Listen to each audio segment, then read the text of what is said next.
ಸಿಂಹರಾಶಿ ಈ ದಿವಸ ನೀವು ಅಂದುಕೊಂಡಂತಹ ಕೆಲಸ ಪರಿಪೂರ್ಣವಾಗುತ್ತೆ. ಅಂದರೆ ಯಾವ ಕೆಲಸಕ್ಕೆ ನೀವು ಸಂಕಲ್ಪವನ್ನು ಮಾಡ್ತೀರೋ, ಮನಸ್ಸನ್ನು ಮಾಡ್ತೀರೋ, ಯಾವ ಕೆಲಸದಲ್ಲಿ ಆಸಕ್ತಿನ ವಹಿಸಿ ಆರಂಭ ಮಾಡ್ತೀರೋ ಆ ಕೆಲಸ ಯಾವುದೇ ರೀತಿಯ ಅಡೆತಡೆಗಳಿಲ್ಲದೆ ಪರಿಪೂರ್ಣವಾಗಿ ಮುಗಿತಕ್ಕಂಥದ್ದಾಗತ್ತೆ.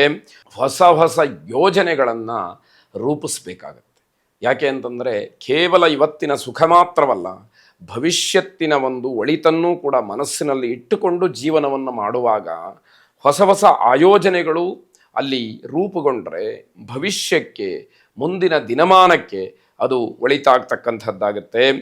ಕೆಲಸ ಅಥವಾ ಸಂದರ್ಶನಗಳಲ್ಲಿ ಯಶಸ್ಸನ್ನು ಕಾಣ್ತೀರಿ. ಯಾವುದಾದ್ರೂ ಉದ್ಯೋಗವನ್ನು ಅರಸಿಕೊಂಡು ಹೋಗ್ತಾ ಇದ್ದರೆ ಅಥವಾ ಯಾವುದಾದ್ರೂ ಕೆಲಸಕ್ಕೋಸ್ಕರಗಳಾಗಿ ಇಂಟರ್ವ್ಯೂಗಳನ್ನು ಅಟೆಂಡ್ ಮಾಡ್ತಾ ಇದ್ದರೆ ಅಂಥದ್ರಲ್ಲಿ ಹೆಚ್ಚಿನ ಲಾಭವನ್ನು, ಹೆಚ್ಚಿನ ಯಶಸ್ಸನ್ನು, ನಿಮ್ಮದೇ ಆದಂತಹ ಒಂದು ಸ್ಥಾನಮಾನವನ್ನು ಗಿಟ್ಟಿಸ್ಕೊಳ್ಳಿಕ್ಕೆ ಸಾಧ್ಯ ಆಗತಕ್ಕಂತಹ ದಿವಸ. ಪ್ರೇಮಿಗಳಿಗೆ ಶುಭವನ್ನು ಹೇಳತಕ್ಕಂತಹ ದಿವಸ ಇದಾಗಿದೆ. ಹಾಗಾಗಿ ನಿಮ್ಮ ಪ್ರೇಮ ವಿಚಾರದಲ್ಲಿ ಯಾವುದೇ ರೀತಿಯ ಅಪಯಶಸ್ಸು ಅಂತಕ್ಕಂಥದ್ದು ಈ ದಿವಸ ಕಾಣೋದಿಲ್ಲ. ಕುಟುಂಬದಲ್ಲಿನ ಸಾಮರಸ್ಯವನ್ನು ಕಾಪಾಡಿಕೊಳ್ಳೋದಕ್ಕೆ ಉತ್ತಮವಾದಂತಹ ಅವಕಾಶ. ಮನೆಯಲ್ಲಿ ಯಾವುದೇ ರೀತಿಯ ಜಗಳಗಳಾಗಲಿ, ಅಪಸ್ವರಗಳಾಗಲಿ ಇಲ್ಲದೇ ಇರುವ ಹಾಗೆ ನೋಡ್ಕೊಳ್ಳೋದಕ್ಕೆ ಅವಕಾಶ ಇದೆ. ಅದೇ ರೀತಿಯ ವಾತಾವರಣ ಮನೆಯಲ್ಲಿ ಮುಂದುವರಿಲಿ ಅಂತ ಹೇಳುವಂತಹದ್ದು. ವಿಶೇಷವಾಗಿ ಸುಬ್ರಹ್ಮಣ್ಯನ ಆರಾಧನೆಯನ್ನು ಮಾಡಿ ಎಲ್ಲವೂ ಕೂಡ ಶುಭವಾಗಿ. ಕನ್ಯಾ ರಾಶಿ ಮಹಿಳೆಯರು ಆರೋಗ್ಯದ ಬಗ್ಗೆ ಸ್ವಲ್ಪ ಗಮನವನ್ನು ಹರಿಸಬೇಕಾಗತ್ತೆ. ಯಾಕೆ ಅಂತಂದರೆ ಆರೋಗ್ಯದಲ್ಲಿ ಸಣ್ಣ ಪುಟ್ಟ ವ್ಯತ್ಯಯಗಳನ್ನು ನೀವು ನೋಡ್ತೀರಿ. ಅದು ತಾತ್ಸಾರ ಮಾಡಿದಾಗ ಹೆಚ್ಚಿನ ತೊಂದರೆಗೆ ಅವಕಾಶವಾಗ್ತಕ್ಕಂಥದ್ದಾಗತ್ತೆ.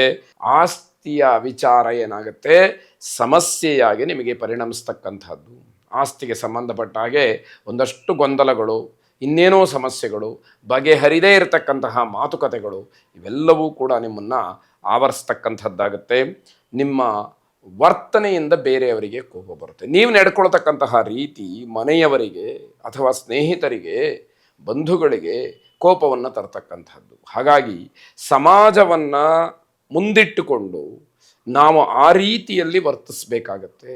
ನಮ್ಮದೇ ಆದಂತಹ ನಿರ್ಧಾರಗಳು ಎಲ್ಲವುದಕ್ಕೂ ಕೂಡ ಅನ್ವಯವಾಗತ್ತೆ ಅಂತ ಭಾವಿಸಿದರೆ ಅದು ತಪ್ಪಾಗುತ್ತೆ.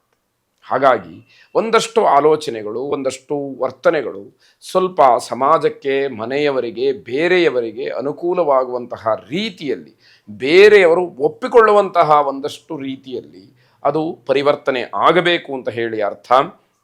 ನಿಮ್ಮ ಶಕ್ತಿ ಮೀರಿ ಮಾಡಿದಂತಹ ಕೆಲಸಗಳಿಂದ ನಷ್ಟವಾಗುತ್ತೆ. ಯಾವುದೇ ಕೆಲಸಕ್ಕೆ ತನ್ನದೇ ಆದಂತಹ ಒಂದು ಪರಿಮಿತಿ ಅಂತ ಇರುತ್ತೆ.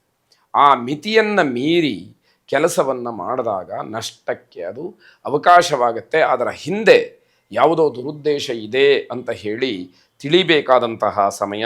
ಆರೋಗ್ಯದ ಸಮಸ್ಯೆ, ಅದರಲ್ಲೂ ವಿಶೇಷವಾಗಿ ಮೂತ್ರಕ್ಕೆ ಸಂಬಂಧಪಟ್ಟಿದ್ದು ಅಥವಾ ಹೊಟ್ಟೆಗೆ ಸಂಬಂಧಪಟ್ಟಂತಹ ಸಮಸ್ಯೆಗಳು ನಿಮ್ಮನ್ನು ಕಾಡುವಂಥದ್ದಾಗತ್ತೆ.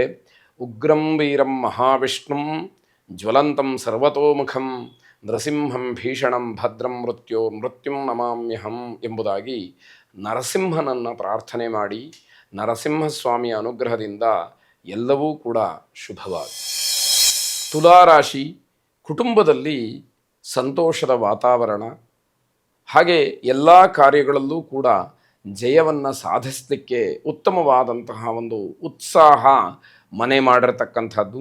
ಆರ್ಥಿಕವಾಗಿ ಚೆನ್ನಾಗಿರುತ್ತೆ. ಹಣಕಾಸಿನ ವಿಚಾರದಲ್ಲಿ ಒಂದಷ್ಟು ನಿಮ್ಮ ಯೋಗ್ಯತಾನುಸಾರವಾದಂತಹ ಹಣದ ಹರಿವು ನಿಮ್ಮ ಕಡೆ ಬರತಕ್ಕಂಥದ್ದು. ಸ್ವಾಭಾವಿಕವಾಗಿ ಹಣವನ್ನು ನೋಡಿದಾಗ ಸಂತೋಷವಾಗತಕ್ಕಂತಹ ದಿವಸ. ಧನಾತ್ಮಕವಾದಂತಹ ಚಿಂತನೆಯಿಂದ ಅನುಕೂಲವಾಗುತ್ತೆ. ಯಾವುದೇ ಒಂದು ವಿಚಾರದಲ್ಲಿ ಏನೇ ಅಡ್ಡಿ ಆತಂಕಗಳಿದ್ದರೂ ಕೂಡ ನಾವು ಧನಾತ್ಮಕವಾಗಿ ಆ ಕೆಲಸವನ್ನು, ಆ ವಿಷಯವನ್ನು ಭಾವಿಸಬೇಕು. ಆಗ ಮಾತ್ರ ನಾವು ಆ ಕೆಲಸವನ್ನು ಕುರಿತು ನಮ್ಮ ಮನಸ್ಸನ್ನು ಪರಿಪೂರ್ಣವಾಗಿ ಇಟ್ಟು ಸಾಧನೆ ಮಾಡಲಿಕ್ಕೆ ಅವಕಾಶಗಳು ಆಗುವಂಥದ್ದು.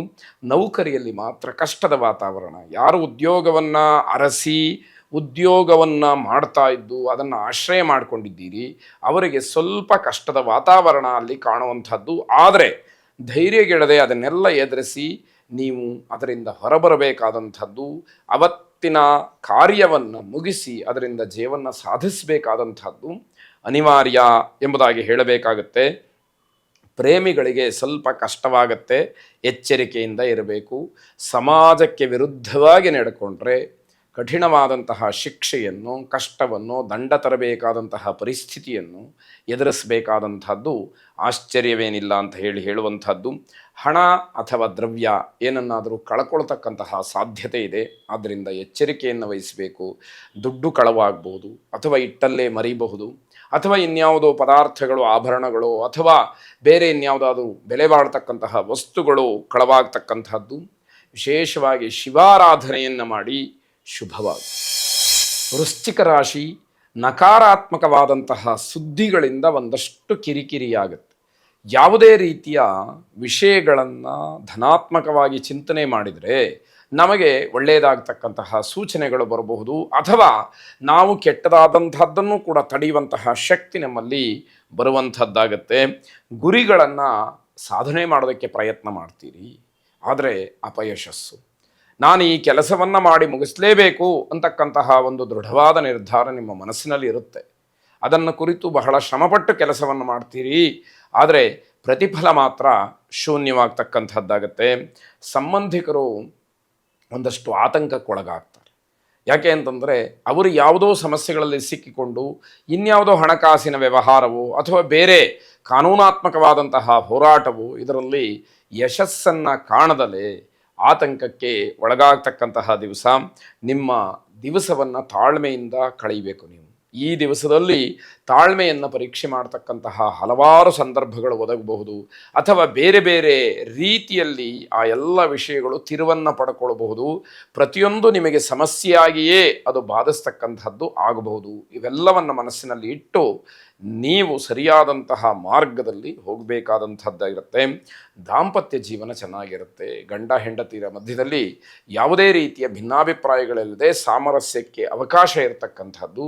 ಅದರಿಂದ ನಿಮಗೆ ಒಂದಷ್ಟು ಉತ್ತಮವಾದಂತಹ ವಾತಾವರಣ ನಿರ್ಮಾಣಕ್ಕೆ ಅವಕಾಶಗಳು ಆಗತಕ್ಕಂಥದ್ದು. ಹಣದ ವಿಚಾರದಲ್ಲಿ ಯಾವುದೇ ಕಾರಣಕ್ಕೂ ತೊಂದರೆಯನ್ನು ಮಾಡಿಕೊಳ್ಬೇಡಿ.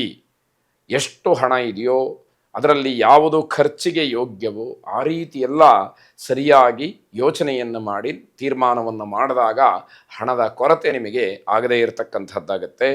ಲಕ್ಷ್ಮೀ ಆರಾಧನೆಯನ್ನು ಮಾಡಿ ಶುಭವಾಗಿ.